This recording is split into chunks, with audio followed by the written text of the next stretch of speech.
HSC 27 ও 28 আমরা আজকে Dhaka board 24-এ topic নং 7 অর্থাৎ পারিভাষিক শব্দগুলো নিয়ে আলোচনা করবো। তোমাদের এই টপিকটা কিন্তু খুবই গুরুত্বপূর্ণ, কারণ এই টপিকে 15টা ইংরেজি শব্দ থাকে, সেখান থেকে বেছে 10টা বাংলা পারিভাষিক অর্থ লিখতে হয় 10-এ 10। তার মানে বাংলা দ্বিতীয় পত্রে যদি ভালো মার্ক পেতে চাও এই অংশটা 10-এ 10ই পাওয়া যায় এবং পাওয়া উচিত তোমাদের। এখন থেকেই আমাদের প্র্যাকটিস করতে হবে।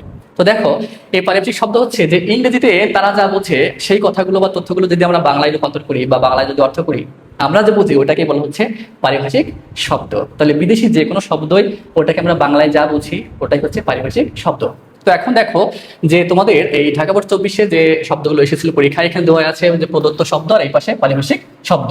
আর্কিটেকচার স্থাপত্য, ব্যাকটেরিয়া জীবাণু, কারফিউ সান্ধ্য আইন, ডিপ্লোম্যাসি কূটনীতি, এক্সপার্ট বিশেষজ্ঞ, গ্যালাক্সি ছায়াপথ, হোস্টেজ জিম্মি, লকআপ হাজত, মোনার্কি রাজপথ, ওথ শপথ, পাবলিক অপিনিয়ন জনমত, কোয়ারেন্টাইন সংরোধ, রিফর্ম সংস্কার, সেশন অধিবেশন, সর্বশেষ ওয়ার ক্রাইম যুদ্ধাপরাধ বা যুদ্ধাপরাধী।